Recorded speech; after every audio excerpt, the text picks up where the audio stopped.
I'll be doing something a little different than usual this time. This video will be a complete overview of not an official Touhou game, but instead, a fan game called Hifuu Fragment.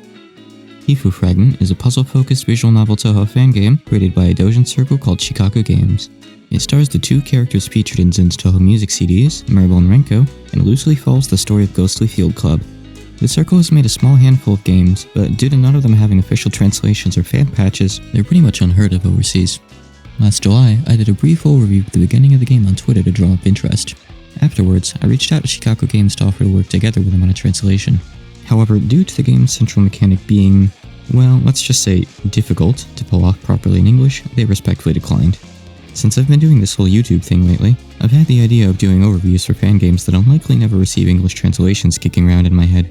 That's not to say that Hifuu Fragment will never get an English release, but just from my personal point of view, it's looking unlikely. So, I reached out to Shikaku Games regarding this video and received their permission to create it as a means for non-Japanese speaking Touhou fans to be able to fully enjoy the game. This video will go over the entire plot of the game, full spoilers and all, as well as reveal the solutions to all of its puzzles. That's right, it's not just a regular VN. It's a VN with its main gimmick being that it has no choices. The game's central mechanic serves to replace choices, and I'll be explaining it when it first comes up later. Oh, and one last thing before we get started. The music of Hifuu Fragment wasn't actually composed by Shikaku Games themselves.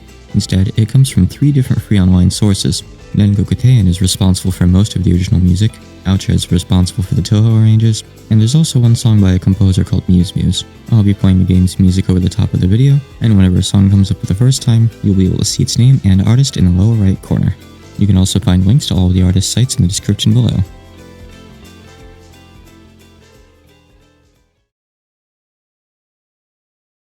Our story begins in the era of science, where you can travel between Kyoto and Tokyo within 53 minutes by taking the underground bullet train, Hiroshige. Our 2 protagonists are Marble Heron, who possesses the ability to see boundaries, and Usami Renko, who can tell the time by looking at the stars, and the location by looking at the moon. But at this point in the story, the 2 of them haven't actually met yet. A quick note about Marble. I'm fully aware of the ongoing discussion regarding her name, and how to properly romanize it. Zun was once asked about it and said he didn't know, so as far as I'm concerned, there is no one correct answer. As of now, the most common interpretation of her name in the West is Marble, so I'll be going with that. I don't really think this video is the right place to hold a debate over the topic. Anyway, the story opens with Marble attending her college entrance ceremony. The narration is quick to tell us that Japanese folk have trouble pronouncing her name and often just call her Mary, so I'll be doing the same. She's sitting in the crowd and trying to stifle a yawn when she hears footsteps behind her. She turns around to see a girl there, who asks if she can sit next to her. The girl explains that she's late to the ceremony because she couldn't see the stars during the day, whatever that's supposed to mean. Mary, of course, has no idea what she's blabbing on about, but doesn't really inquire any further.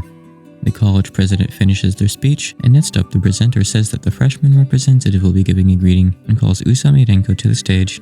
The girl sitting next to Mary quickly responds, heads up to the podium, and begins reading off her speech. On occasion, I'll be providing translations for certain parts of dialogue during the video. However, my translations may be a bit liberal at times, and I'll often shuffle things around and change some words to make things sound more natural in English. For any fellow Japanese speakers watching this video, please bear with me and understand that everything I'm doing is for a reason. On behalf of all the freshmen, as their representative, I'd like to extend our humble thanks to the faculty for carrying out such a grand entrance ceremony on this clear autumn day. Our hearts are all dancing in anticipation in regards to the large-scale dreams and aspirations we want to fulfill during our time here at this college. Surely, the roads we take to achieving those dreams and aspirations will be full of hardships and trouble. However, we have nothing to fear, for we have many comrades here. Even if the problems we face may differ, surely times will come where we'll join together with each other to find the solution. In our pursuit for academics, I wish for us to not be trapped by the idea of common sense, and to instead work toward unraveling the mysteries of worlds yet unseen. This college possesses not only rich history and traditions, but is also at the forefront of modern advancements. We freshmen pledge to strive for excellence in our studies, and to make our lives here both fun and meaningful ones. Freshman Representative and Department of Science member, Usami Renko. After Renko's speech, we hear a strange sound and some particles move toward this button on the UI. This is related to the game's main mechanic, but I'll be delaying an explanation of this for just a little longer. Renko steps back down from the podium, but before she can walk back to her seat, an elderly woman appears from the side of the stage and pulls her away. The band's performance quickly starts before anyone's given a chance to notice that anything's off. Mary, however, doesn't even hear the band's music. She just can't get that last part of Renko's speech out of her head, the part about unraveling the mysteries of worlds yet unseen. After the opening ceremony, Mary heads over to the cafe and buys some tea and a muffin. While there, she checks the guide she has with instructions for what students are supposed to do after the ceremony. She's already registered for her courses and procured her textbooks, so she finds herself with nothing to do for the rest of the afternoon. Just as she begins pondering her plans for the day, she hears a familiar voice. As it turns out, it's Renko again, who asks if she can sit with her once more. She's having black coffee and a donut for lunch. Here, we're finally introduced to the game's main mechanic. Mary tries to remember Renko's name, but she just can't do it on her own.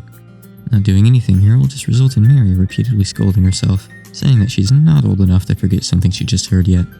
To move forward, we need to select the second tab in the UI, called the Fragment tab. There, we pick the only option, Freshman Speech, which will make part of Renko's opening speech appear. What we're looking at is a fragment, or just a passage of text that Mary is remembering, basically. While viewing a fragment, you can click on any character to add it to the box at the upper left corner of the screen. However, characters have to be chosen in the order they appear in the fragment. If you try to select them out of order, they'll be sorted so they're ordered properly. What we need to do here is select the 5 characters that make up Renko's full name. Usami Renko, and then click Confirm. That'll add that string of characters to the Memory tab, as well as equip it as our active memory. Now if we let the scene play out, Mary will remember Renko's name, and we can continue. There's a little more to the fragment system than just this, but I'll explain it when it comes up later. Oh, and by the way, the exact timing to have a memory equipped is usually marked by these 3 dots. Mary introduces herself as a major in relative psychology, and Renko says that she majors in super unified physics. I'm pretty sure both of those are made up Touhou majors. Renko says she was born in Tokyo and asks Mary where she is from, but the game conveniently time skips forward to the end of the conversation before we get an answer. I see what you did there. Renko realizes she needs to get going because there's a big freshman recruitment event going on today, and she wants to go check out some circles that caught her eye. Mary's not interested in any circles in particular, but decides to tag along anyway. Renko explains that she's interested in occult circles specifically, and mentions her freshman speech, but paraphrases it a bit. This bit of text ends up getting added as our second fragment, titled Expose the World's Secrets. Renko's viewpoint is that all the world's phenomena can be explained through objective theories, and that the occult is no exception. Mary feels a bit uneasy at the subject of the occult coming up. She does possess abnormal eyes that can see boundaries after all. We get a bit of exposition here. We're told that boundaries that normal people can't sense exist, separating the world of science from an unexplained other side. The concept of being spirited away also exists, which is when someone just vanishes without a trace. The common consensus is that when this happens, they've gone to the other world. Whether this place is the realm of the gods, the place you go after you die, or a land of fae from Western folklore remains unknown. This world's existence is spoken of as fact, but it's never actually been observed. As a result, though many are raised with knowledge that it exists, those who truly believe in it are few and far between. As you might imagine though, Mary is different. She's absolutely certain that the other side exists thanks to her eyes, which let her see the edges of those boundaries. Just as curious as any other person, she has thought to investigate the other side before. However, there was no guarantee that the other side was even a safe place for humans to exist in the first place. Even if by chance she had discovered a spot where the boundary was weak enough and she could slip through, she didn't have the courage to go through with it alone.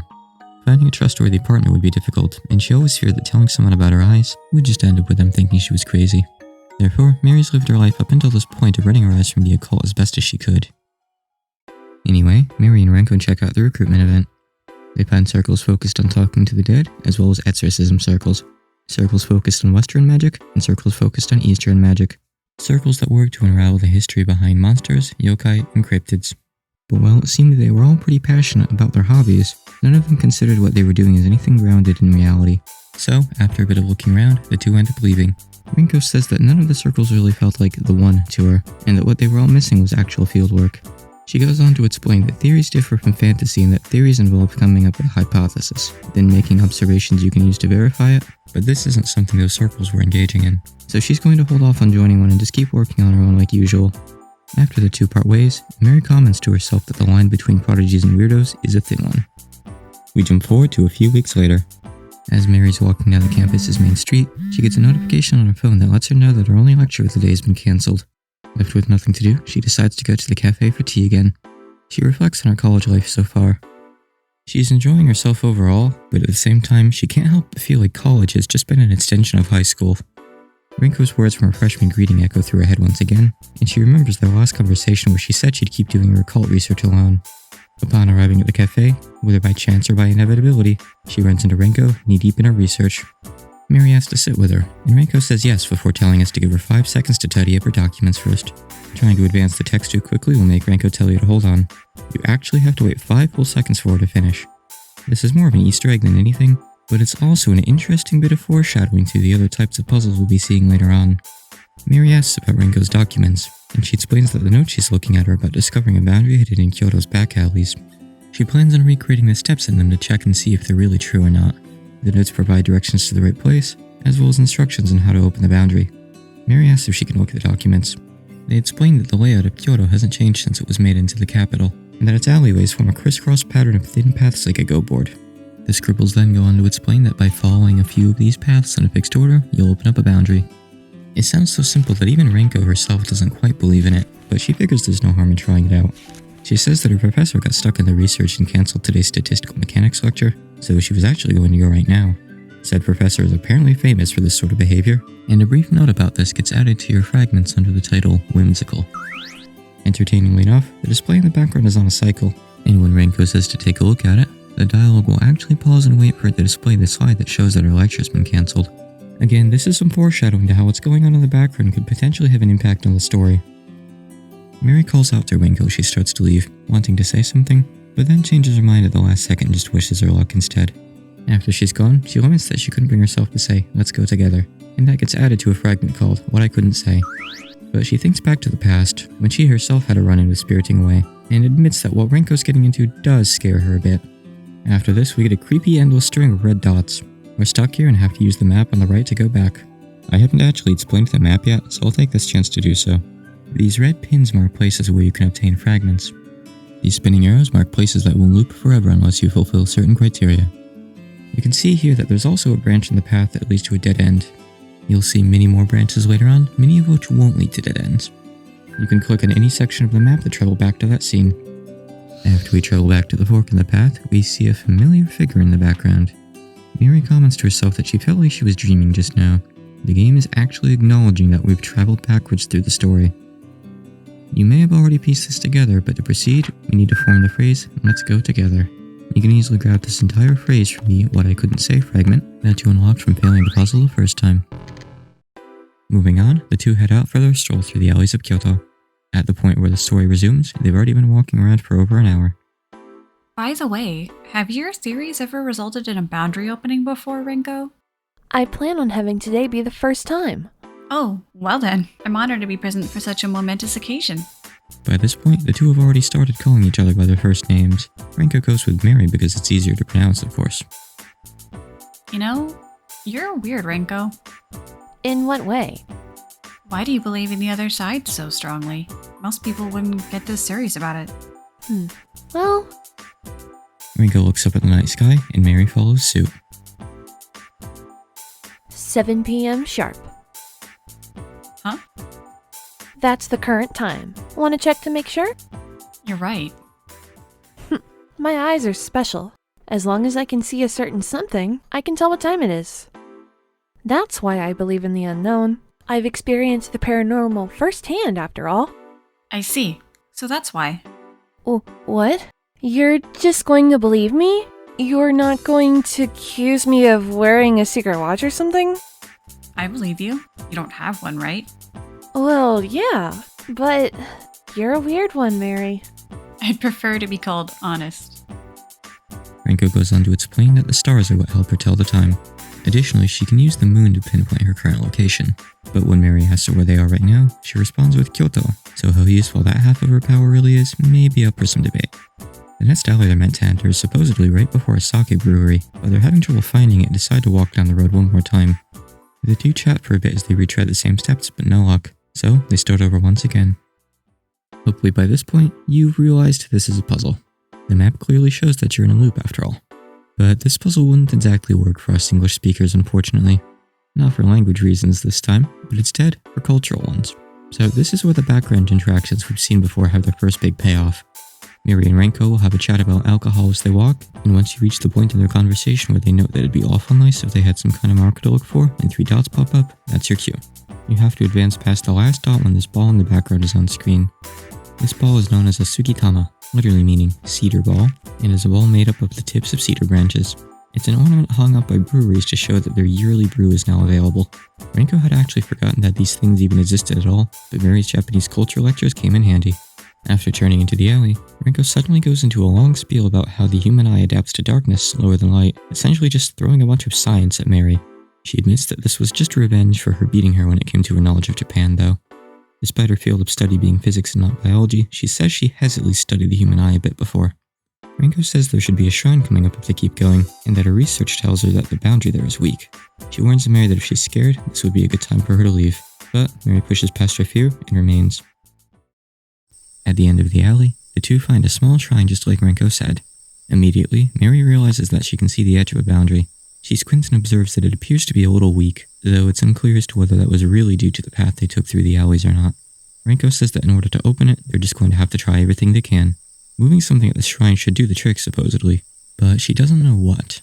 Mary watches as she messes with the gate, the lamps, the donation box, and even checks underneath the floor, all of which Mary can tell are totally unrelated. She laughs, but Renko insists that trial and error is a part of fieldwork and tells her to help out too, so Mary pretends to mess with various parts of the shrine. Mary doesn't know whether Renko's idea of how the boundary opens is correct or not, but she's worried as to what would happen if their actions really did weaken it. She lets Renko know that she'll check the shrine itself, which sits at the center of the weak spot. She touches the door a little and then calls out to Renko to tell her it's no good. Renko asks if she checked inside as well, but this is a religious no-no, so Mary is naturally concerned with divine retribution. However, Renko says that if their goal is to mess with a boundary, then it's too late to worry about divine retribution now. She moves aside the offering in front of the door and goes to open it up. Nothing happens, and Mary urges her to give up and go home, but then Renko notices what looks like a bronze mirror on a pedestal inside the dusty shrine. Mary's eyes immediately make it clear to her that this mirror rests in the very center of the weak spot, almost like it's been placed there to hold it back and stop it from getting worse. In an attempt to get Renko to leave the mirror alone, she lies and says she heard something from behind the shrine, but her attempts to stop her just make her even more curious, and before long, Renko takes the mirror right off its pedestal. A large hole immediately opens in the boundary. Mary hurriedly grabs Renko's hand and starts pulling her away from the shrine, but before they can get very far, a black shadow emerges from the other side of the boundary and grabs onto her other hand. Mary can't see what's through the hole from where she's standing, but she's sure that going to the other side like this with no preparation would be really dangerous. She wraps her arms around Renko's waist and plants her feet as firmly as she can on the ground. She tells Renko that the boundary is trying to close and hold on just a little longer because it's almost finished. Renko gives her hand a hard shake and manages to make the shadow let go. Whatever it is, it returns through the hole without causing any further trouble, and the hole shuts behind it. Renko looks around to find that she can no longer see the boundary. Just what happened is unclear, but it seems they've managed to escape danger. After catching her breath, Renko breaks out into laughter, elated that she finally managed to open a boundary. She looks up at the stars and confirms she was right. Mary asks her what she's talking about, and she explains that she caught a glimpse of the sky through the hole in the boundary. She couldn't see the moon, but she saw the stars and confirmed that it was the same time there that it was now in Kyoto. She mutters to herself for a bit about how this could be a big discovery. It may not necessarily apply to all boundaries, but it'll be valuable data nonetheless. Yep, we're seeing peak science mode Renko here. Mary is surprised that Renko managed to observe anything about the other side given the situation they were in. It suddenly begins to rain, and they realize that Mary is the only one here with an umbrella. Given that they have some things to talk about anyway, they decide to both head over to Mary's place and have dinner there since it's so close by. While they're sitting up for dinner, Renko bumps her foot on a flashlight on the floor. More specifically, it's actually a wall-mounted light that Mary says constantly falls off its stand. It might sound weird that I'm even bringing this up at all, but we get this info out as a fragment titled Defective Flashlight, so we can assume it'll probably come up again later. Mary finishes making dinner, pasta with cream sauce, soup, and some reheated quiches. The two go ahead and eat. After they're finished, Mary says she'd like to try Renko's cooking sometime too. She agrees, but she says she hopes curry's okay.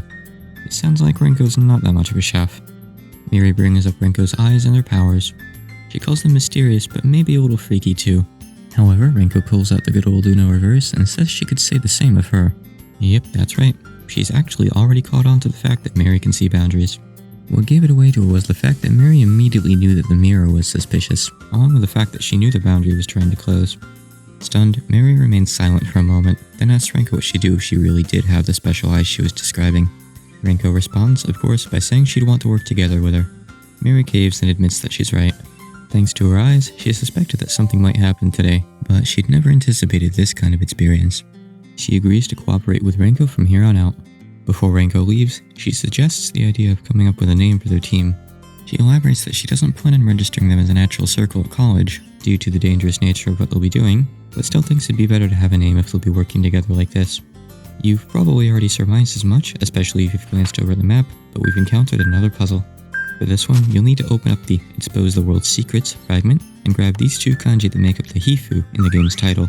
And then after that, you'll need to select these 3 kanji from the freshman speech fragment to make the word club. For a long time now, Hifuu Club has been translated as Secret Ceiling Club in the Touhou fandom, and just looking at the kanji reveals why that's the case. Zun himself hasn't really elaborated on how we're supposed to interpret Hifuu, but the common fan consensus is that rather than referring to ceiling secrets, it's instead referring to how the 2 seek the sealed secrets of the world. It's also worth noting that Hifuu is a real word in Japanese, though from what I can tell, it's not really used these days, and searching it up will give you almost entirely Touhou results. It means tightly sealing something so nobody can see it, and can also refer to something sealed as such. So you could also make the point that Zun chose this title in order to represent the club's activities being kept secret. Either way, the 2 agree on the name Hifuu Club, and then Renko heads on home. You might notice that we have another branch in the path here. The game actually opens up quite a lot at this point. However, for the time being, I'm going to go as far as I can without using any fragments, and then I'll double back and revisit puzzles and actually solve them. Anyway, a few days later, the 2 meet up in a cafe of Mary's choosing. Mary asks Renko what she thinks of the place, commenting that she thinks it's wonderful. Renko reads way too deep into this comment and assumes there's a boundary inside the cafe, but Mary was obviously just asking about the place's atmosphere. Today marks the first day of the club's activities, so Renko proposes a quick discussion about their goals. She sums it up by saying they'll study various parts of the occult and try to explain their mysteries. Mary's surprised and thought they'd be focusing entirely on boundaries.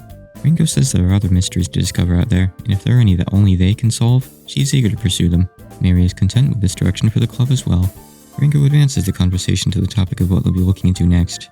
Mary asks what happened to the shrine, and Renko explains that she went there again and tried all sorts of stuff, but just couldn't recreate what happened before. Instead of revisiting the shrine, she thinks that utilizing Mary's eyes to check various occult spots around Kyoto to look for boundaries would be a good idea later on, but for the time being, she has an object she'd like to test out first. She pulls a box out from under the table, about big enough to fit in both your hands. A box? What do you think's inside? There's no way I'd be able to guess that without any hints. Oh, come on. It'll be fun. Fine. You're not tricking me by making it something a lot smaller than the box itself, right? Nope. It takes up most of the space inside. How old is it? I'm not really sure. I guess it could be about 100 years old if it's a really old one. So it's something antique then.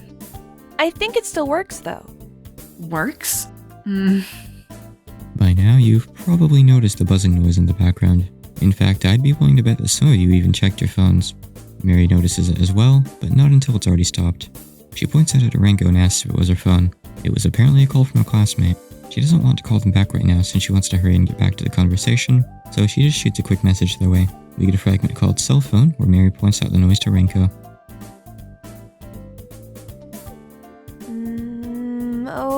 Okay, there. Sorry for the wait. You've had some time to think, so do you have a guess? You said works, so I'm thinking it's some sort of tool or device. Maybe it is. An antique clock? You're close. You're right about it being an old device. But it's not one you just set up and leave running. You take it with you and use it yourself. Mary runs through a few options in her head. If it's something old but it still works, it's probably not battery powered. Could it be a typewriter maybe? No, you don't carry those around and it probably wouldn't even fit in that box. A mechanical wristwatch? No, the box would be way too big for that. In which case... Is it a camera? Oh, you got it! Renko opens the box to reveal its contents, an antique camera. Mary asks if she can touch it, to which Renko answers yes. She asks how it works, but Renko says that though she does know the principle behind how pictures were taken back then, she doesn't really know how to use this camera in particular. Upon opening up its cover, they find that it doesn't actually have any film either. Mary asks the obvious question here. They're in the era of science where everyone can just take pictures with their phones, so why does this camera even matter to her in the first place? Renko says this isn't just any camera, but actually a special one. It came from her grandmother's collection of occult items, so logically it must possess some kind of strange power. The conversation moves back to their lack of film. Mary asks how they're going to get any, but Renko came prepared and pulls out her notebook of urban legends. There's apparently a strange antique shop hidden somewhere in Kyoto's alleyways, and she expects that they might find what they're looking for there. She's actually already looked into the directions. They just have to follow a certain path through Kyoto's alleyways again, and they should be able to find it. However, she does admit that when she tried going there on her own, she didn't have any luck. She wonders, though, if Mary's eyes might be able to find a hidden path that she didn't notice. Mary figures it's worth a shot, so the two immediately schedule a day to go exploring for the antique shop.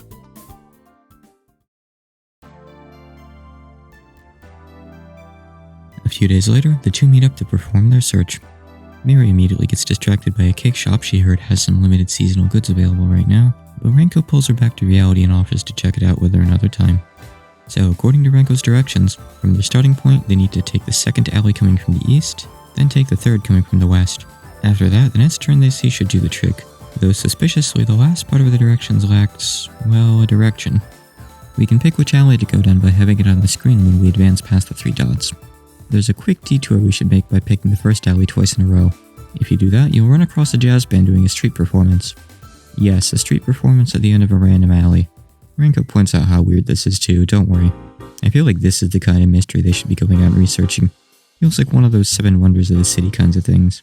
Anyway, Renko suggests sticking around to listen since it looks like this is their last song, but even though it's explicitly Mary's fault that we came to this dead end, she is not interested and just urges them along. They get into a short dialogue about how Mary must have a pretty bad memory to have gotten them lost like this, and Mary points out that Renko's no better because she's never on time for when they meet up. However, Renko insists that her memory is on point, and that she can even recite about 20 digits of pi. She tries to prove it to her, but Mary can't hear her over the band. With nothing at all gained, the two return to their search. But wait just a moment. You'd be forgiven for not realizing it, but there's actually a puzzle to be solved here. If you're patient and wait a couple minutes for the band to finish playing, and then advance the dialogue to the point where Renko recites pi, you actually can hear her, and you'll get pi added as a fragment. Mary insists that she doesn't know pi from memory, so she can't confirm if she's right or not, but even if she doesn't care, we do, since we got something out of this detour. Equipping wait as a word will also prompt Mary to say that one song should only take a couple minutes, but you don't actually have to do this to solve the puzzle. Anyway, we'll jump backwards on the map and head back to the start of the search, then follow the directions correctly this time. After coming out of the first alley, that alley will count as number 1 when counting up to 3 for the second turn, so make sure to keep that in mind. After making the second turn, we'll end up in a dark alley. Upon coming out the other side, the two will find that they've come out onto the main street, so it looks like something went wrong somewhere in there. The two give up on their search, and Renko says she'll look into other avenues to get film for the camera instead. She says that there are still fans of old cameras even in the modern day, so film for them is still produced. She'll ask around and see if she can find any well-preserved leftover stock anywhere. After a quick stop by the cake shop Mary was interested in earlier, they split up for the day. We fast forward a few days again to find Mary at college. Her morning lecture's just finished, but Renko's still busy looking into the whole film thing, so they can't actually meet up today. She's left to her own devices, but since she's here at college, she wants to make use of that and find something that she couldn't do otherwise. Suddenly, she remembers that Renko said that the school's database has documents pertaining to boundaries. This database can be accessed from anything, even from her phone, so she heads to the cafe and grabs some coffee. Then, she inputs her student ID to log in and searches for the word boundary. Surprisingly, she gets about a dozen hits. She glances over the titles to see if any catch her eye, but none stand out to her. In the end, she decides to go with something for beginners, a paper called General Boundary Theory. Despite being an introduction to the topic, it's long and looks rather difficult to read. She notes that most normal people would never come across something like this and checks the access history out of curiosity. Only one other person has read it, student ID 11353226. As it turns out, that's actually Renko. Mary starts reading the paper. I'll sum up its contents real quick. Boundaries and what lie beyond them can't be observed directly, but are generally treated as fact. Rather than considering them to be supernatural, one should think of them the same way as you'd think of an undiscovered type of particle. Both boundaries and other worlds have been proven to exist by indirect means. In the places where boundaries have been cited, often considered to be holy places, the first law of thermodynamics doesn't fully hold up. In those places, some sort of exchange of energy between this world and another is taking place. When boundaries were initially discovered, many researchers set to work to see if they could be used to develop some sort of warp technology. However, as a combined result of their energy transfer proving to be extremely small in nature, along with many accidents that occurred while experimenting with them, the research on boundaries never advanced past short-term and limited experiments. The most difficult part of researching boundaries is finding what to use as a specimen. Even when found, many are too stable to be observed by available methods. As a result, many boundaries have likely been overlooked entirely. Okay, so that wasn't quite as brief as I wanted it to be, sorry. Anyway, Mary thinks back to how she wasn't able to see the boundary at the shrine after it closed. Perhaps that wasn't because it disappeared, but rather because it stabilized. Maybe it'd been stable until they came along and messed with it, and perhaps there are more stable boundaries out there like it that she can't perceive. This observation, thankfully not the whole paper, is added as a fragment titled General Boundary Theory. Mary decides to end her research there. She considers that it might be fun to sum up the activities of the Hifuu Club in a paper like this someday, but it wouldn't be good if they were to get attention for it, so she'd have to think of a pen name. But as interesting as that sounds to her, Mary's train of thought is interrupted by a text from Renko, who proudly declares that she's found some film. We cut to a few days later. Mary's waiting in the same cafe from before for Renko to show up, since they made plans to try out the camera today. She finally shows up about 10 minutes late and says that she overslept. Unsurprising. But she goes on to explain that she couldn't sleep well last night because she was so excited for today, which is both relatable and adorable, so I'll cut her some slack. Renko gets the film into the camera and the two decide that she should be the first thing to take a picture of. Mary snaps a picture over and pulls out the film. She hesitantly removes the developer compound paper from it as Renko instructs her to. It seems that the camera worked, but the picture is really faint. Renko wonders if they did something wrong and takes an envelope out of the box, wishing that it had been an instruction booklet or something. We're then given a fragment titled Inside the Box that mentions this envelope. She continues by saying that even though this isn't perfect, it should still be good enough for what she wants to do with it. She doesn't have enough film to keep messing around to find out how to get it just right after all. Now all that's left to do is to find the right conditions to take a picture of something strange. She says that Mary doesn't need to do anything at this stage, and that she'll get back to her after she's taken a picture. Mary wishes her luck and the two part ways. We skip a few days into the future where the two plan to meet up at college. Renko arrives faster than usual because her lab is so close. We get a fragment added about this simply called a lab. Renko's been eagerly waiting to show Mary the picture she took. It's a sepia tone picture of what Mary assumes to be a shrine, but Renko says it's actually a picture of the Netherworld. She says explaining how she took it would make for a long story, so Mary opts to pass on hearing it. Renko draws our attention to the gate. The scenery visible through it is different than what we see outside it. In fact, it's scenery from our world. You can see the night sky as well as a gravestone. And luckily, as it so happens, the moon is also visible. Renko's power apparently works fine even through photos, and she can tell where the location on the other side of the gate is. It's a cemetery at Rendaino, which is a part of Kyoto known for... well, it's cemeteries as it turns out, apparently. Mary agrees to go check it out with her, and Renko wants to go right that second, so off they go. Luckily, it's actually close enough that they can just walk there. After arriving, they quickly find that identifying the exact spot through just the photo isn't going to be that feasible. After all it showed was the moon in a single grave. So, they decide to just walk around and see if Mary can see anything. We skip forward to 5 p.m. No luck so far, and the sun's begun to set. Mary suggests they give up, but Renko notices a thin path lined by Higanbana that looks like it might lead further into the cemetery. Following it brings them to a single grave absolutely surrounded by the ill-omened flowers. Renko asks Mary if she can see anything. She takes a second to respond for some reason, but says that no, she can't. Renko observes that this grave resembles the one in the picture pretty closely, but they don't have enough info to tell that it's the same one for sure. With not much time remaining of the day, they decide to narrow their investigation to just this spot. They start off by doing whatever simple things they can, like cleaning up any trash on the ground, and pulling out the sotoba, the wooden grave markers, and putting them back in the ground. But nothing happens. At this point, the only thing left to mess with is the gravestone itself. The headstone and the base it's on are able to be moved, so Renko gets to work spinning the headstone, careful not to accidentally topple it over. Mary's job, of course, is to keep an eye out for any boundary-related abnormalities. They keep at it for a while, and eventually she thinks she sees a tiny line drift through the air, almost like some sort of tear. She goes to take a step toward it, but it's gone within just a brief moment. She chalks it up to her eyes maybe just being tired. Renko takes a short break from spinning the headstone, but unfortunately, Mary doesn't have any good news to report. She again suggests that they give up and go home, but Renko wants to keep trying for just a little longer. Mary finds a rock to sit on and rests for a bit. Sure, she hasn't been spinning the headstone with Renko, but she's been on high alert ever since they got to the cemetery to make sure she didn't miss any boundary sightings. Her tired eyes rest on the Higanbana. Mary ponders that she doesn't like Higanbana, but she asks herself why. Is she just always disliked the flower? No. It's because there were a lot of them in a certain place. We flash back to when Mary was just 7 years old. You wouldn't know it from her appearance and demeanor in present times, but she was actually quite active as a child. She was energetic, well-behaved, kind, and smart. Mary was liked by everyone. One day, she was playing hide-and-seek with her neighborhood friends. Mary was really good at hide-and-seek, specifically at hiding. She'd hide in sheds or blind spots on the road where even adults wouldn't notice her. She was great at finding little gaps in the world that people overlooked and concealing herself inside them. At first it was funny to her. She held back giggles as she watched the seeker look in all the wrong places. But eventually they'd found everyone but Mary. They began looking for her, but unable to find her, they called for their parents. Mary watched as the adults started to panic and fear that she'd gotten abducted, so she came out of her hiding spot. Ever since then, Mary would count to 1,000 while hiding. If nobody found her within that time, she would consider it to be her win. If she could count to 1,000 without being found, surely they could keep searching for all eternity and still never find her. But now she would come out at 1,000 and let herself be found so things wouldn't develop into a panic again. And now here she was thinking of where to hide today. She looked around and saw a dark gap between some hedges and chose that as her spot. She squeezed between them and sat with her back to the inside and started to count.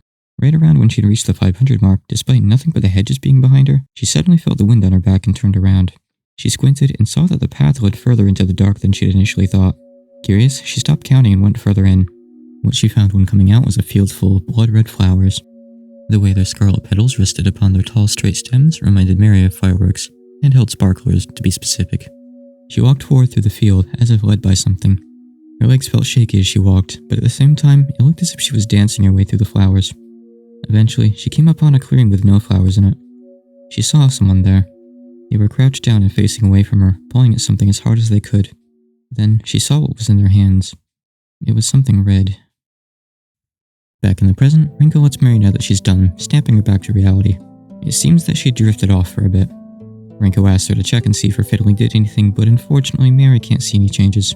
She ponders to herself whether she'd really just been seeing things when she saw that line earlier, and considers the possibility that this unsettling Higanbana-filled place really could be an entrance to the Netherworld. This observation gets added as a fragment titled Unsettling Flowers. Just looking at the flowers is making Mary feel uneasy, so she's eager to leave as soon as possible. Renko admits that fieldwork usually ends in failure and that it's important to know when to give up and move on to the next lead.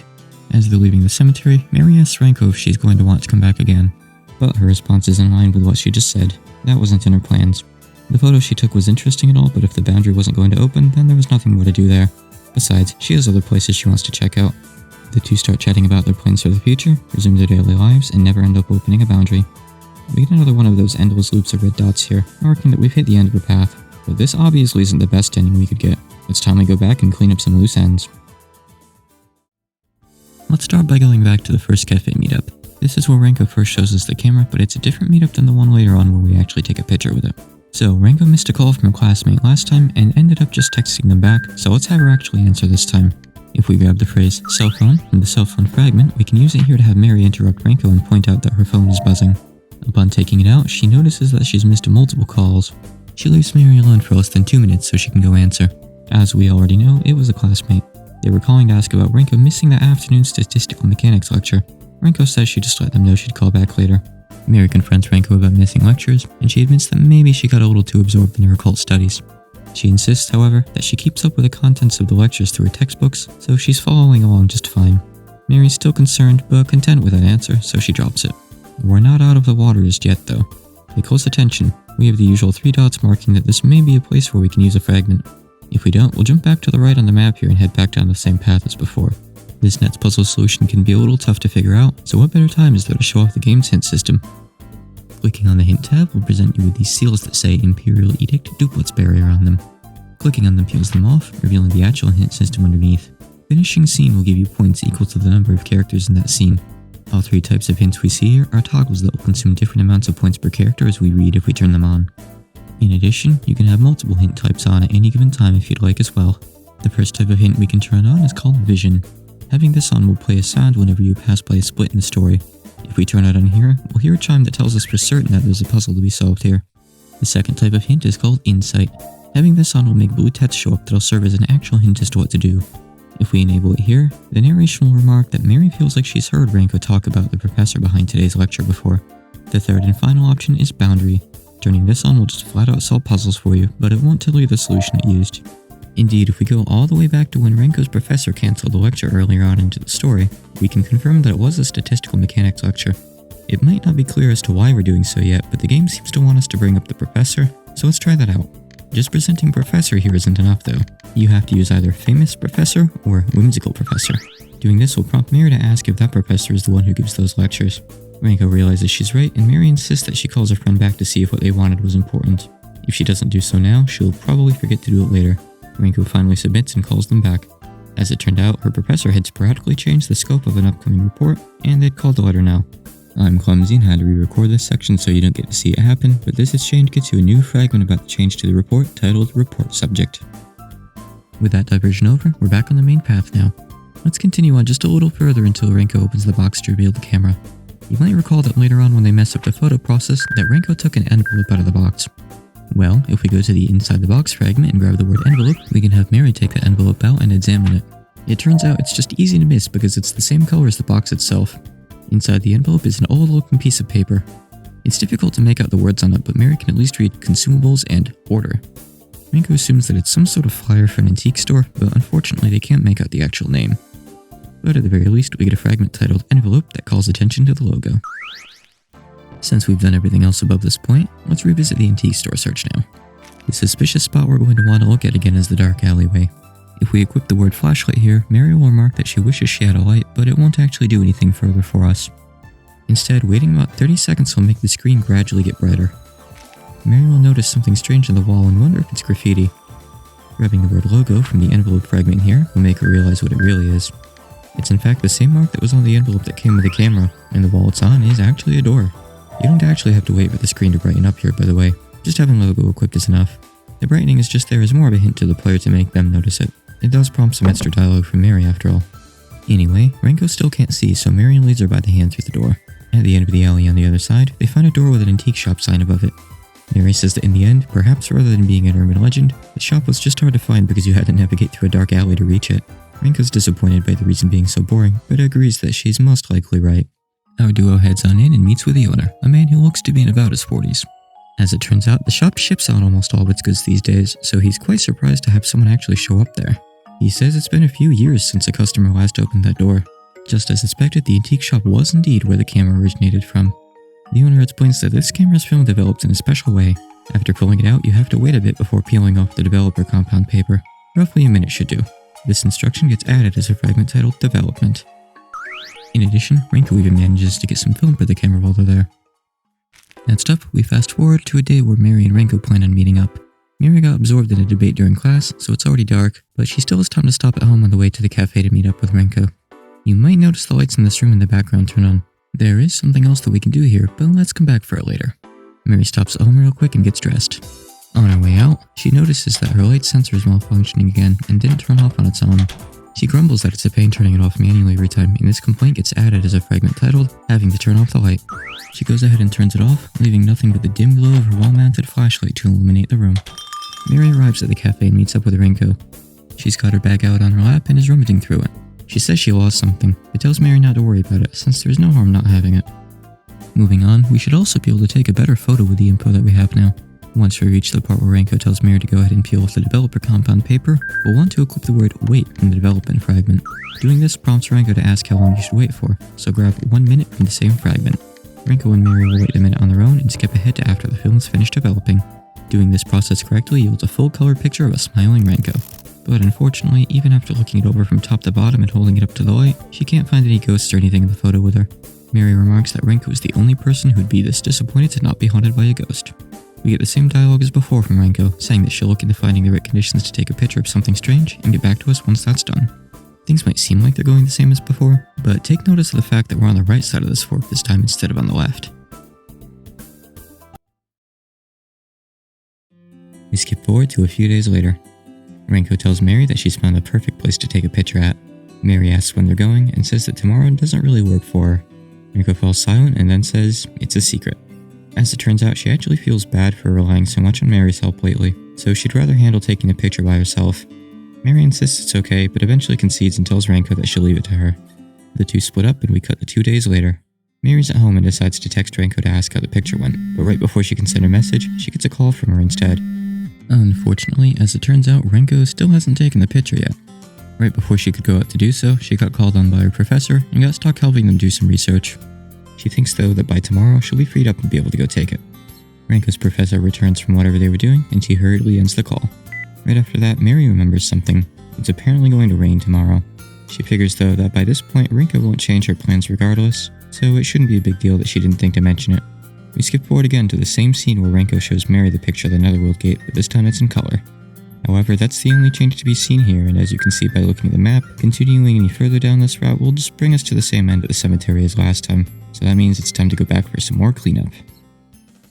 So first off, let's go back to the scene where Mary's about to leave college and stop at home real quick before going to the cafe.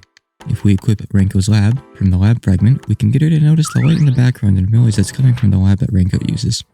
She wonders if she's still there and decides to go check and see. Renko tends to get really absorbed in whatever she's working on and totally block out the world around her, both a strong point and a weak point of her personality. But in the 5 minutes it takes for Mary to reach the lab, the lights are already off, so she's missed her chance to surprise Renko. She checks the time and decides that stopping at home on the way would be cutting it too close, so now she'll just have to head straight to the cafe. However, on her way out, her foot bumps into something. She reaches down to pick it up and it turns out to be Renko's student ID. I guess we know what she lost now. These days, fingerprints, voice recognition, and eye scans are typically used to identify people, and IDs like this are more of a traditional or ceremonial thing at this point, but redundant or not, losing your ID still doesn't feel good. We get Renko's ID added to her fragments under the name Student ID. Mary takes the ID with her and heads to the cafe. But this time, things play out just a little different after Renko tells Mary not to worry about it. What's that creepy laugh about, Mary? Well, that's rude. Well, go on then. What's so funny? You can't hide what you lost from me, Renko. Really? You always bring that bag with you to school. You usually have papers, your phone, your notebooks, and things to write with inside it. But when I caught a glimpse just now, I could see that everything was there. And I assume the camera and film is in that big bag at your feet, right? Plus, you said there was no harm not having whatever you lost, and we need those today. So by process of elimination, you could have only lost one thing. Your student ID. Am I right? Wow, Mary, I can't believe it. You're totally right. Jeez, you're like Sherlock Holmes. Just kidding. Here you go. Huh? Hey, that's my ID!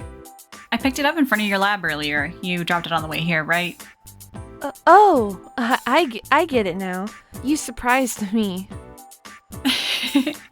But this sort of thing's fun now and again, right? It was bad for my heart, but yeah, it was fun.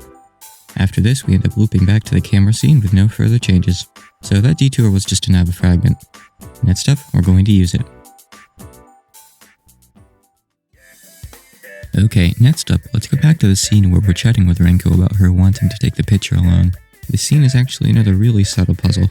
Hopefully you've been paying attention to the board in the back. During this scene, it'll have a slide in its cycle that we haven't seen before. That slide is a call for students with certain IDs to report to the Statistical Mechanics Lab right away. If we open up the Student ID fragment and grab the phrase Student ID while Mary is looking at the back, she'll get Renko's attention as she tries to leave and point out that her ID's on the board. Mary will ask Renko if she has any idea why her name's on the board. She thinks about it for a moment and realizes she might have forgotten to hand in a report, but she says it's a really short and simple one. In fact, she's already got a bit of work done on it, so she's confident that she can finish it today if she heads home and gets to work straight away. Mary asks her if she's sure she isn't forgetting anything else, but Renko says she's not. We know that's wrong, of course, but we'll let things play out anyway just to fill in the map. Next up, we get the same scene as before, where Renko calls up Mary before she can text her. But this time around, we get to hear the actual reason why Renko's stuck helping out her professor. The scope of her report had changed, so the one she wrote ended up being no good. As a result, she'll still have to take the picture on a rainy day. Early on at the cafe, we went to all the trouble of making Renko both take and make a call to get this info, so hopefully you haven't forgotten yet, but we should already know about the change in her report scope. So let's go back to the scene where we point out her ID on the board again. After doing that, we'll have to take the phrase scope change from the report topic fragment in order to bring this up. Mary asks when she started working on the report, and as it turns out, all of her work was before she found out. She's going to have to start over from scratch, so she leaves right away. After she's gone, Mary notices a notepad in the chair Renko had been sitting in. She flips through it and finds that it's packed full of observations and thoughts related to boundaries. Really, the plot of this game is just becoming Renko forgot. She figures that she'll return it later, but before putting it away, some underlined words catch her eye. A fundamental history of boundary observation. Mary takes out her phone, logs into the school database, and searches up that phrase. Sure enough, she finds a paper of the same name. If it was important enough for Renko to underline it, then maybe she could learn something from it too, so she decides to read a bit of it. Like before, I'll sum up its contents, and hopefully it won't end up quite as lengthy this time. Traveling around the whole world with sizable observation equipment isn't feasible, so almost all research on boundaries is performed in holy places. It's only inevitable that it didn't take long for the focus of said research to hone in on spiritual objects such as Goshintai. Goshintai being objects enshrined in shrines like the bronze mirror from earlier in the story, to keep the definition very, very brief. Since ancient times, holy places and the objects within them have been treated as sets all around the world. Long ago, people treated those objects as equals to the very gods they represented, and some even worshipped the objects themselves. But in a sense, they may not have been wrong. In many cases, those objects ended up being related to boundaries after all. It's been confirmed that many such spiritual objects act as keystones, and that stimulating them will prompt a response from their respective boundary. Having an object go missing doesn't necessarily result in the boundary itself disappearing, however. Mary interrupts us there. She says she already knows that moving to a Shintai can open a boundary since she's experienced it firsthand. She looks at a different part of the paper to see if she can find anything more useful and happens across something near the end. In the end, after laying hands upon numerous religious sites, destroying the objects there, and losing precious cultural artifacts in the process, Alleyway gained some theories. One such theory states that a larger object is required in proportion to a boundary's stability. Another theory proposes that rather than being like an electrical on-off switch, such objects actually serve as more like training wheels on a child's bicycle. Mary stops reading there, but that second passage gets added as a fragment titled, Boundaries and Spiritual Objects. She ponders that maybe the boundary at the shrine was unstable because its Goshintai was too small. She wonders what kind of object you'd have to move in order to open up a boundary that two people could enter and still safely return through. Nothing too big, hopefully. Anyway, Mary and Renko meet up a few days later. Not only did Renko's report go smoothly thanks to Mary's meddling, but she managed to take a perfect picture as well. She went out on a different day and was able to avoid the clouds that came with the rain this time, meaning that the starry sky is visible. Her power tells her that the time of the picture is late at night, but if she took the picture anyway, shouldn't she already know that? I kinda wish we got the explanation as to how she took this thing after all. But either way, the two decide to make their trip to the cemetery that very night. We skip ahead a little to Mary's place later that evening. Before we move on, I'd like to call some attention to these 4 plushies over here in the background. They're a really adorable detail for those that know who they represent. The two agreed to head out at midnight, but Renko shone up early with the ingredients to treat Mary to some curry, just as she promised earlier. Her secret ingredient turns out to be chocolate, and Mary approves. After dinner, Mary says that she has something for Renko as well. It turns out to be ribbon that she thought would suit her. She goes ahead and puts it on right away. It's a little easy to miss if you're not paying attention, but it's this little beige one on this long part of her hair. The two have some coffee and go over their plans for the night before heading out. The two arrive at the cemetery once again. Mary looks around and upon seeing how dark it is, immediately wishes they'd brought a flashlight. This astute observation gets added as a fragment simply titled, Flashlight. I messed up and don't have footage of this though. Thankfully the moon is giving them at least some light, so Renko says they'll manage. Mary says she can still see boundaries in the dark, so Renko guides her around the cemetery so they can search. But unfortunately, they're unable to trigger any boundary-related phenomena, nor are they able to find their way back to the suspicious grave we found in the other route. So with no results, the two head on home. Mary asks Renko what she plans on doing next, and she says she'll try doing some spirit photography at other places, since she still has some film left. After that, we get the same endlessly looping red dots as before, signifying another dead end. So now, let's go back and head down one of those other paths. This next one is one of the easier to miss puzzles. Not because of an out-of-the-box solution like looking at the background or waiting for something, but because this one's just not marked by dots. If we go to the point in Mary and Renko's conversation where they're discussing the photo, there's a certain point where Mary will bring up that they don't have much information on precisely where to look. But if you equip Higanbana here, you'll prompt Mary to say the flower's name out of nowhere. Renko will be confused at first, and even Mary doesn't quite seem to know why she said it. However, Renko trusts her on this and says that she'll keep it in mind. We continue forward to dinner at Mary's house. The game makes a bit of a blunder here and doesn't show it, but the scene is actually going to play out differently now. In reality, our map marker should be a little to the left, so just pretend that it is. But this time, as the two drink their coffee, a new conversation will take place. Hey, Mary. I haven't really asked you this seriously before, but have you been to the other side? Oh, sorry. Should I have not asked? No, it's okay. I wasn't trying to hide it in particular, I just didn't really want to remember. But I guess this is a good time, so I'll tell you. Mary closes her eyes for just a moment, and then resumes speaking. This one place, thinking back, I think it may have been the other side. I got lost there when playing hide and seek as a child. What was it like there? I don't remember it clearly, I just recall it being scary. Scary, huh? Were you attacked by monsters or yokai or something? I don't know. But what happened back then is why I want to see what lies beyond the boundaries. I wonder what's over there. Will the world that my eyes are guiding me toward have nothing but fearsome things in it? I've always been too afraid to get close to the other side on my own. But I thought that it might be okay if I'm together with you, Renko. I see. I understand. I've never seen the other side, so this is just speculation, but I think there are probably scary things and non-scary things there. Their world must have its own sort of principles behind it. I'm sure that if we could just understand them, we'd be okay. Thanks for the reassuring words. That's what I tell myself, at least. Hey, are you sure you're okay?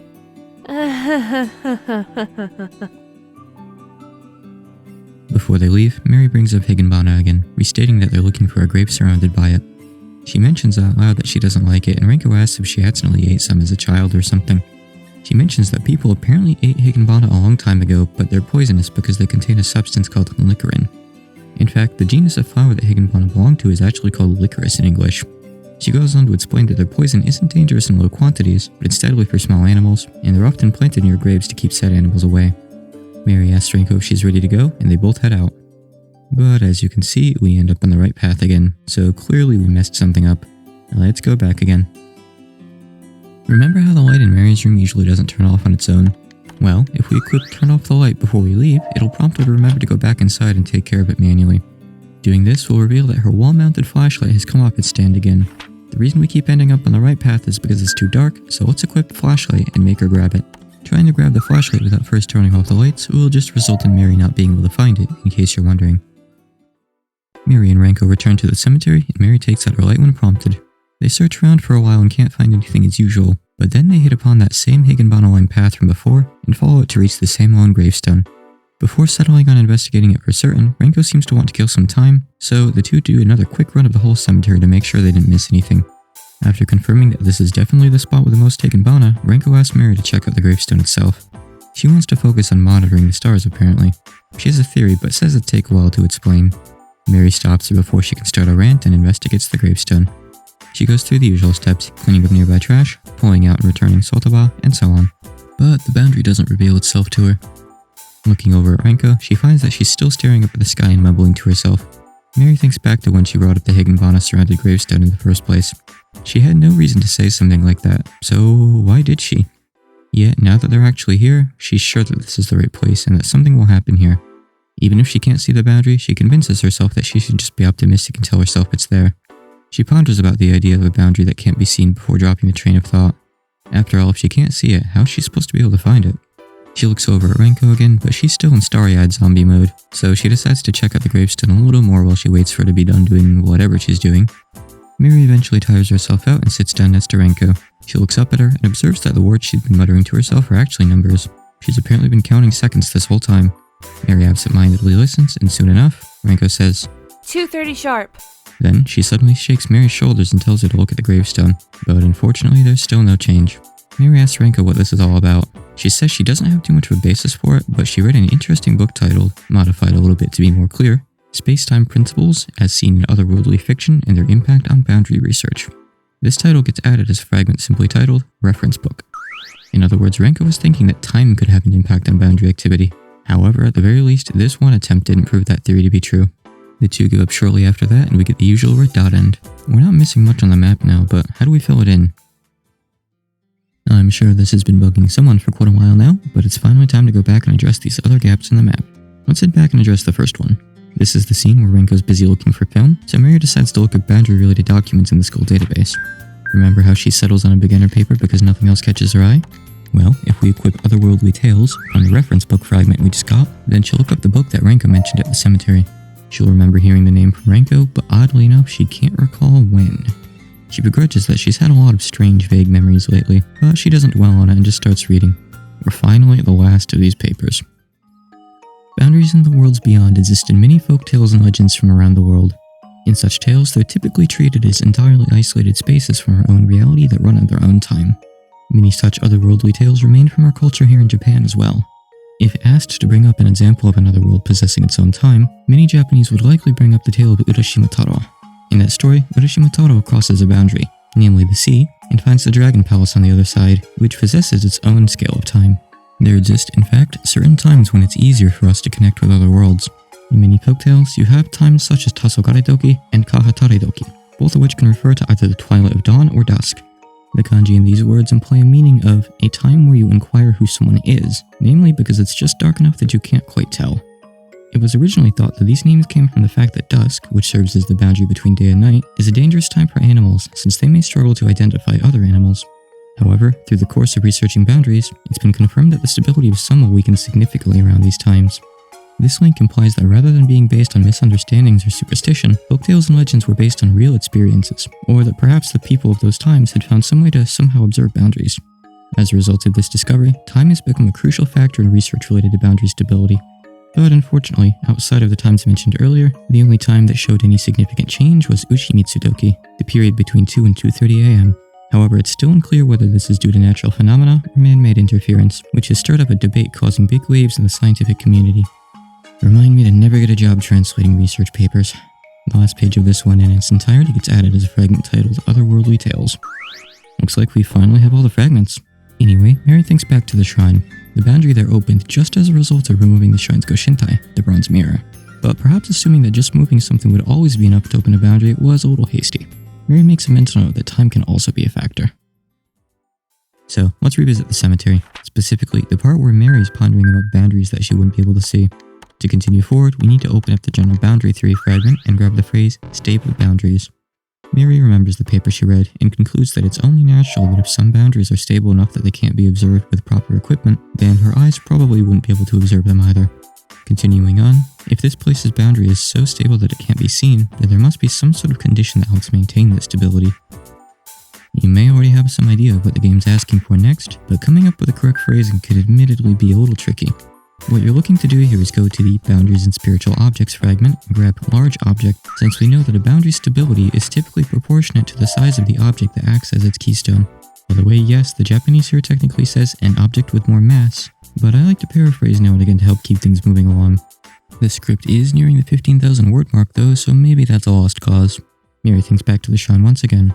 Its keystone object was small and light, and just moving it was enough to open the boundary. However, it closed on its own pretty much right away afterwards. She wonders if there's some sort of homeostatic mechanism that automatically maintains the stability of boundaries, and I wonder what that's even supposed to mean. As the paper implied, Mary concludes that the bronze mirror may have been nothing more than training wheels that aided in this mechanism. So if she can't see this boundary because it's too stable, that can only mean one thing. It must have a large heavy object acting as its keystone. It doesn't take long for Mary's eyes to come to rest on the grave's headstone. She reaches out and tries touching it, then nudging it a bit.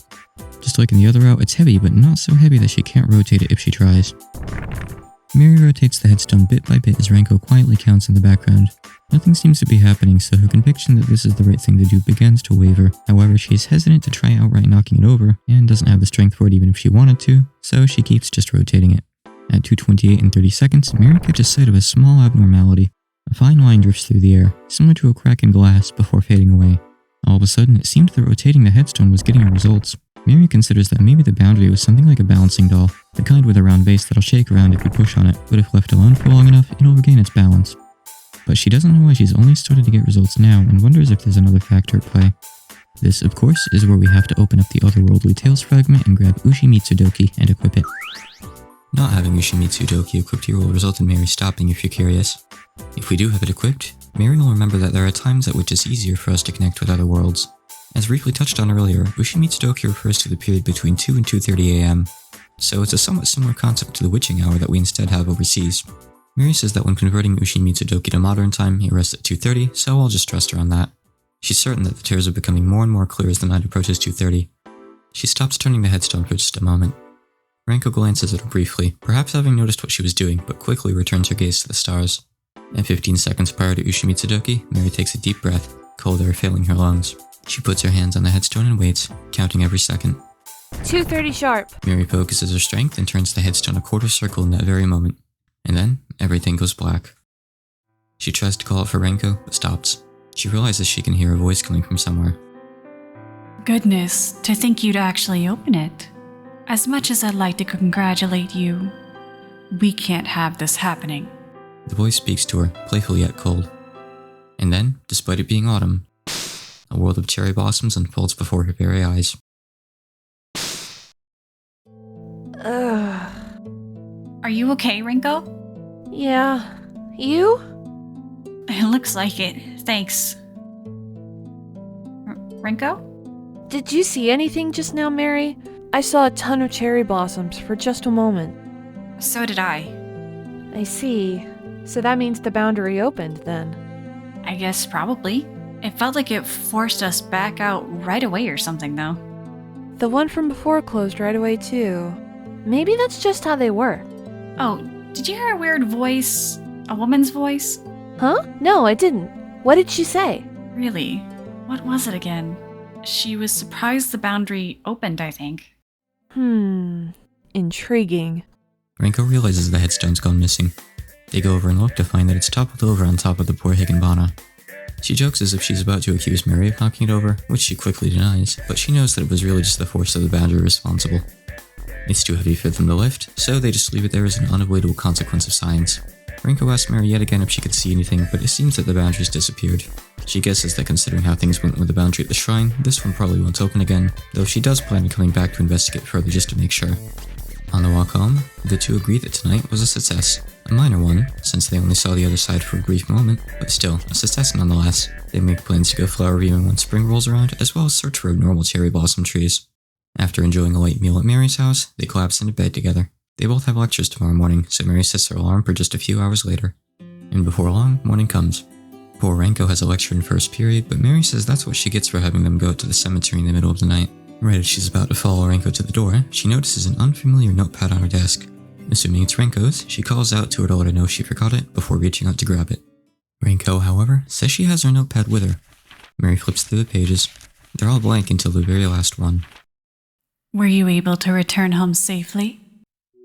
Mary nearly drops the notepad, but manages to quell her unrest and keep reading. Ever since I first noticed you stumbling around, I've been watching you. But won't you lose sight of it if you wander too carelessly? Or perhaps just one misstep and it'll already be too late. Mary questions what the message is telling her she'll lose sight of. Even if you forget the path back to the past, I can't do anything to help you. But at the very least, I'll be praying for a miracle to occur. For you to redo everything from the beginning. Mary stays silent upon finishing reading. Renko comes back in to grab her phone and seems concerned, but she tells her it's nothing and hurries her back out the door. She stays behind, sits at her desk, and opens the notepad up again. Lose sight. The path back. I don't really get it, but I guess this message was meant for me.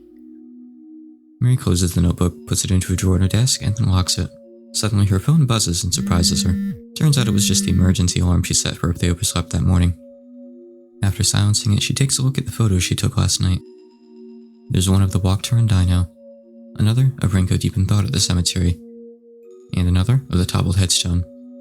And then there's one that she took on the way back home. But she feels something out of place and pauses. Huh? That's strange. Was Renko wearing her ribbon on that side last night?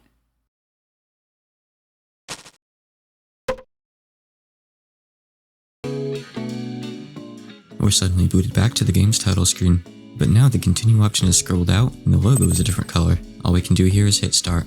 Doing so will indeed start the game back over, but with a few key differences. First of all, our map is fully filled in. We immediately get a fragment too. It's labeled boundary and contains the message from the notepad. We can't use this fragment's contents to construct a memory, but it does serve another purpose. We can also hover over individual fragments on the map to see their names as well. The end of the game still has a missing spot. Also, we have access to multiple save slots now. The first one is locked and can't be overwritten. Well, it looks like the real Hifuu Fragment starts here. Okay, not really, but I guess kind of? So I'll start off by making our objective clear. The note addressed to Mary was a bit vague, but it's supposed to hint at what we need to do. We have to make it back to the cemetery and perform the same steps we took before to open the boundary, but this time we have to do it in one straight shot through the story. We're able to warp backwards to places we've been, but strangely enough, doing this will make the boundary fragment disappear from our list. I'll spoil you on the fact that we don't want that happening, so we won't be able to hop around and collect all the fragments this time. We'll have to come up with alternate solutions for the puzzles. One benefit to exploring the game so thoroughly in our first loop is that we know what all the fragments say. However, there were some that we never ended up having use for. Pretty soon it'll be their time to shine. But before we begin, let's work backwards real quick and determine the bare minimum steps required to beat the game, regardless of fragments needed. Once at the cemetery, we have to be able to provide Mary with the necessary info to rotate the headstone at the right time. We also have to make sure that she brings a flashlight. And to even reach the cemetery at the right time, we need to ensure that Renko finishes her report. Otherwise, she'll snap the picture on a rainy day, resulting in us going there too early. Those are the basic conditions we have to meet, so the rest is a matter of how we can somehow force ourselves onto that path despite the odds. The beginning of the game plays out mostly the same. We remember Renko's name, visit the shrine with her, then name the Hifuu Club. The only tricky part here is telling Renko that we want to go to the shrine with her. Normally, you get a straightforward fragment for this after failing to speak up, and you're supposed to go back and use that to progress. But if you bring up the freshman speech fragment, you can hunt for the exact same characters and make the same phrase you used before. You can also use this obscure, outdated way of saying it if you were paying close attention to Renko's wording and know your Japanese. Either method works just fine in both loops. Things proceed as normal until our next roadblock. See, we need Renko to pick up that call at the cafe, but we normally do this by getting a fragment from having her and not pick it up. The same sort of thing applied to telling her that we wanted to check out the shrine together, but we don't have a clever alternate way to direct her attention to her phone using fragments this time. Instead, we'll have to use a sneaky workaround. Quickly speeding through this dialogue, reaching the point where Mary would normally point out that she missed a call, we'll instead call Renko's attention to it just the same as if we'd had the right memory equipped. Neat. After that, we just bring up our whimsical professor like usual so we get the report subject fragment. Next up is the search for the antique store. We aren't able to point out the logo in the alleyway since we couldn't check the envelope in the box, but that's actually just fine. In fact, we're going to be skipping the antique store entirely. However, we are going to take a quick detour to grab the pie fragment from the dead end with the jazz band. We're going to need it for a cheeky puzzle in a bit. The Otherworldly Tales book requires a very specific set of kanji to form its title, so we won't be able to look it up this time. The fragment with its name comes from the end of the game after all. But again, this is something we won't actually end up needing. Next up, we need to ensure that Mary's picture of Renko ends up in full color. Come to think of it, speaking strictly from a story standpoint, I'm not actually sure why this needs to happen. But for whatever reason, you're just not able to ensure that Renko hands in a report if you go down the left route, so the picture will end up cloudy no matter what. Real quick before we move on, I forgot to mention this earlier, but there's been a change to the hint tab in the second loop. The boundary section is torn off, so you can no longer skip past puzzles that you can't figure out. Oh, and the text down here is just the last part of the message in the notepad, by the way. Anyway, so the usual solution here is to present wait and then 1 minute. But we already know what needs to be done here, so why not just do it ourselves? Waiting 1 minute to take off the developer compound sheet after pulling the film out of the camera will result in a perfectly developed picture. Renko will ask what the long pause was for, but Mary will go on to explain that it was so the compound had the time needed to react properly, netting her a compliment for her wide stock of knowledge. In fact, if you pay attention to the text on the film box, you never really needed to go to the antique shop even during your first run. It does say 60 seconds right there after all. Our next hurdle will be the scene where we draw Renko's attention to the screen in the background, so she knows that she's being called to the statistical mechanics lab. Unfortunately, we weren't able to grab her ID on this route, so we won't be able to use the phrase student ID either. We'll have to think really outside the box for this one. In addition, this puzzle also requires that you know Renko's ID. In other words, you would have had to pay attention and note it down yourself during the scene where Mary does research in the school database. It is also one of the 4 IDs visible in the background, sure, but good luck knowing which one. Either way, once you do have her ID on hand, which is 11353226, you just have to use the pie fragment. Yes, that's right, the pie fragment, in order to recreate it here, prompting the same scene as usual to play out. After this, we just mentioned the scope change the same way we did before, since that was a fragment that we did grab. Our next puzzle is the part where we need to bring up Higanbana to Renko so we know where to search later. The problem being, of course, that the fragment that gives us the flower's name comes from the dead end on the left side of the map. One of the kanji in it is fairly distinct, and we don't have the hiragana necessary in any of our fragments to spell out the word either. The solution here, just like Renko's ID, requires some non-fragment knowledge from the first loop, so I hope you've been taking notes. What you'll have to do is open up the report subject fragment and use the katakana here to spell out Higanbana's English name, licorice. What we've learned from the second loop is that Mary has a really good memory. I don't think any normal person would memorize the student ID of someone they've known for such a short time, nor the foreign name for some random flower they don't like. Okay, I guess I might know some foreign flower names, but that just comes with a job description. Next up is the scene at Mary's place where we make sure she doesn't forget to bring a light. In our first loop, we got the fragment about her turning off the lights when she stops by home on the way to the cafe. But that part of the story doesn't happen unless you get the film from the antique store. Instead, we'll need to open up the Boundaries and Spiritual Objects fragment and finagle the phrase light switch off, which is enough to make Mary remember. After that, we just use the Japanese word for wall-mounted flashlight instead of the usual word since that's the only option we've got. We're finally back at the cemetery. This is the last stretch. We have to prompt Mary about stable borders, large objects, and lastly, Ushimitsudoki. You know, the witching hour more or less. We actually have all the fragments necessary to make the first 2 phrases in the same way as before, but what about Ushimitsudoki?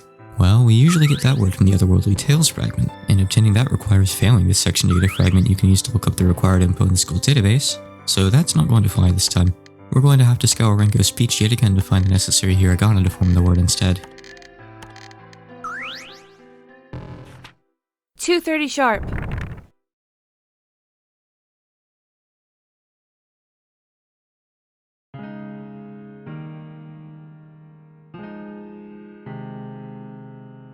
The boundary opens once again, but this time, Mary and Renko aren't ejected.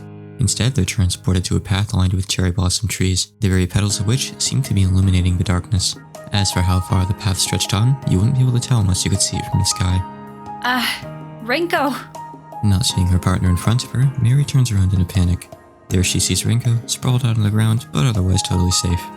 Phew. Thank goodness. Renko, get up.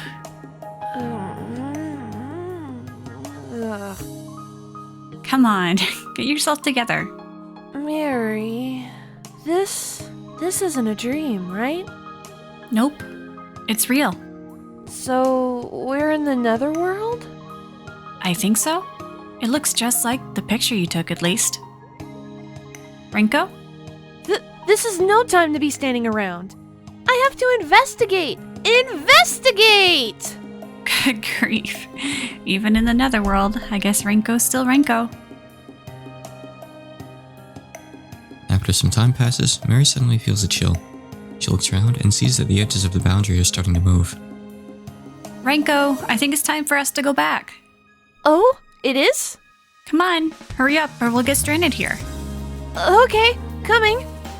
The two stand in the center of the boundary, the very spot where they first appeared here, and wait. Gradually, everything begins to go white. I'm glad. You say something? Just that I'm glad we got to see this. I know now that my eyes can lead me to more than just scary places. They can also lead me to beautiful places like this one that we don't have in our world. Mary. My eyes aren't cursed after all. I think I get that now. So, thanks, Renko. What are you talking about? I should be the one thanking you. I only made it this far because you were here with me. Thanks, Mary. I look forward to our future adventures. Of course, I do too.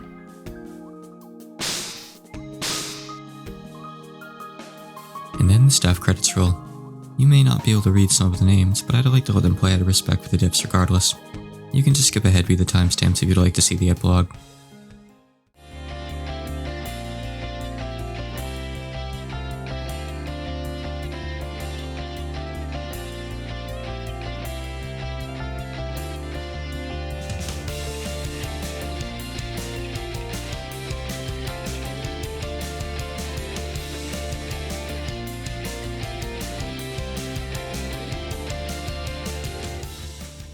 Oh, that's hot. Winter's coming soon, huh? It's been a while, so I wonder if she'll have something new for us to do today. Sorry I'm late. You're 2 minutes and 29 seconds late today. Yeah, it's still daytime, so You can't see the stars, I know. More importantly, Mary, how about we go see the entrance at the Hakure Shrine?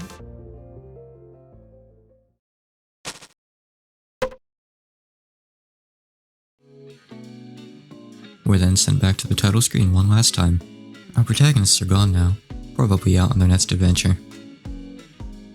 And with that, Hifuu Fragment has reached its conclusion. So what'd you think? I think it's got a simple but nice story, and that the puzzles are all really well thought out. I'm personally really fond of meta puzzles that subvert your expectations and make you think in ways you wouldn't normally when approaching puzzle games. The first time I went into it, I fully expected this game to be purely text puzzles, but I was pleasantly surprised to find out that they'd slipped in a few others as well. I think by now, though, you probably have a pretty good idea of why this game doesn't have an English translation and why I was turned down when I offered to help with one. So let's say that you want to make the fragment mechanic work in English. Do you make it work with individual letters or on a word-per-word basis? For example, would you form the phrase, "let's go together" with all of the individual letters or just those 3 words? And on top of that, would you require the spaces? And what about the apostrophe? So if we go with the individual letter approach, well, that's a lot of letters to make the player input. That puzzle solution is a mere 5 characters in Japanese, by the way. You'd also have to modify fragments to make sure there are no unintended solutions for puzzles with really short words as their answers, moving words around and rephrasing things to avoid having certain letters appear in specific orders. For example, you'd have to stop players from being able to form words like logo, weight, and club from really long fragments like Renko's speech or the various boundary-related papers. You might be thinking that letting players just select full words might be the better option, but that comes with some issues as well. What would you do for Shimizu Doki in the second route, for example? You'd have to force the entire word into another fragment so players can select it there, but doing so would also mean you could skip having to get to the Otherworldly Tales fragment in loop 1. Not to mention that seeing it out there in the open like that would really kind of trivialize the puzzle.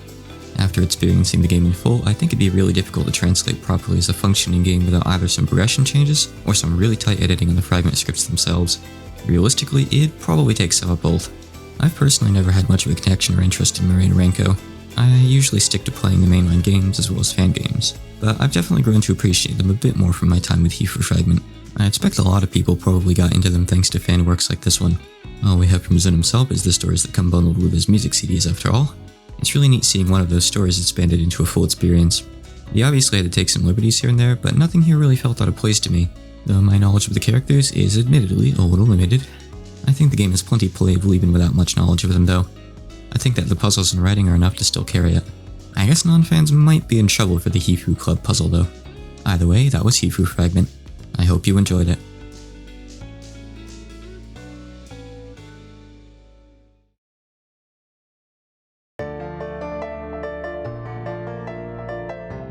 Thanks for watching until the end. I'm assuming you didn't skip past something just to reach the post-video segment. If you did, maybe a bit of a weird thing to do, but I won't really call you out for it. I have some things to say, but first I'd like to thank everyone who supports me on Patreon and enables me to make these overly long videos. Their names are as follows: Irite, Andrew FM, Anikid, Awkward Burb, Vicious, Bujas, Sinan Zanral, Dragon Realms, Frogcrin, Hadrun, Javroni-chan, Carbonic aka Quinn, Kojinue, Laplace, Plutonium Pi, Skeleton, and Zach-kun. I'd also like to thank both Mallory Lamb and Arity for their voice work. They made this video much better than it would have been if I'd voiced all the characters myself. Trust me. And thanks again to Shikaku Games, who allowed me to make this video so overseas fans could experience Hifuu Fragment. If you'd still like to support them even though the game's not available in English, the game's Steam page will be linked in the description. Ugh, recording for this one was such a hassle. So I did one full take of the entire script, like an hour and 20 minutes long, and it turned out to be no good at all. I did another take, and that's what's used in most of the video. It's better, that's for sure, but it's still not great. It sounds a bit muffled. You probably could hear the difference at various points.